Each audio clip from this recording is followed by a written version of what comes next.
আসসালামু আলাইকুম ইব্রান, আশা করি সবাই ভালো আছেন। তো আজকে আপনাদের জন্য নিয়ে আসলাম নতুন একটা রেসিপি, মিক্স সবজি। এই রেসিপিটা খুবই সহজ এবং সুস্বাদু। প্রথমেই আমাদের দেখতে হবে এই রেসিপির জন্য কি কি উপকরণ লাগবে।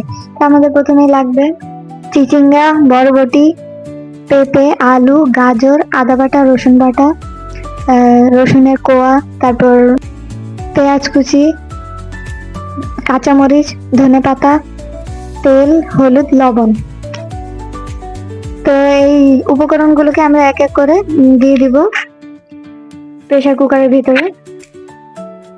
তো ভিউয়ার্স, এই রেসিপিটা কিন্তু খুবই সহজ বানানো এবং আপনারা বাসায় এটা যে কোনো সময় তৈরি করে খেতে পারবেন।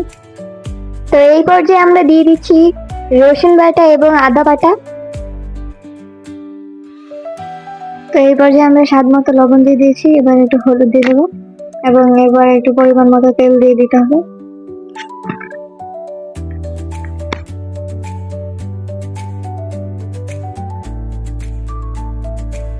তারপর 3টা কাঁচামরিচ দিয়ে দেবো, পরিমাণ মতো পানি। চিচিঙ্গা এবং বরবটির জন্য আমাদের আলাদা পানি ফুটিয়ে নিতে হবে এবং তার মধ্যে বরবটি এবং চিচিঙ্গা গুলো সিদ্ধ করে নিতে হবে। এভাবে সিদ্ধ করে নিলে কালার ভালো আসবে, আর যে খাবারের কালার ভালো আসে সেই খাবারটা খেতেও কিন্তু সবাই চায়, সবাই খেতে পছন্দ করে।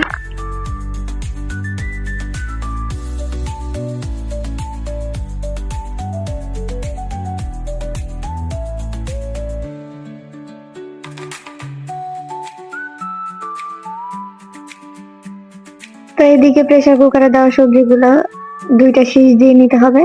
প্রেসার কুকারে 2টা শীষ উঠলেই সবজিগুলো ঠিকভাবে সিদ্ধ হয়ে যাবে। এই যে আমাদের সবজিগুলো একদম সুন্দরভাবে সিদ্ধ হয়ে গিয়েছে আর কালারটাও একদম সুন্দর এসেছে। তো আমরা একটা কড়াই গরম করে নিচ্ছি, কড়াইতে পরিমাণ মতো তেল দিয়ে দেব। এই তেলের ভিতরে আমাদেরকে দিয়ে দিতে হবে রসুন কুচি,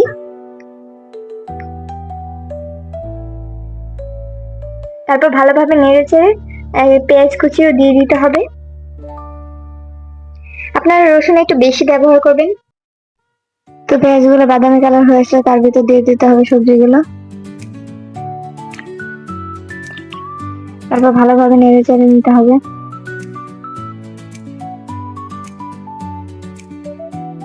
তারপর আমাদের সবজিগুলো ভালোভাবে নাড়াচাড়া হয়ে গেলে আলাদা সিদ্ধ করা সেই সবজিগুলো আবার দিয়ে দিতে হবে, ওই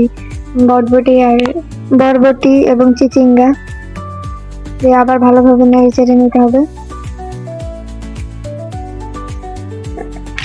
তারপর আমাদেরকে দিয়ে দিতে হবে কাঁচামরিচ মাঝখান দিয়ে কেটে, তারপর দিয়ে দিতে হবে ধনেপাতা কুচি, তাহলে স্মেল ভালো আসবে আর খেতেও দারুণ হবে।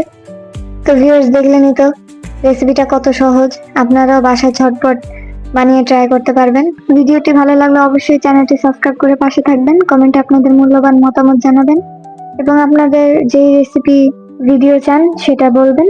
আজকের মতো বিদায় নিচ্ছি, আল্লাহ হাফেজ।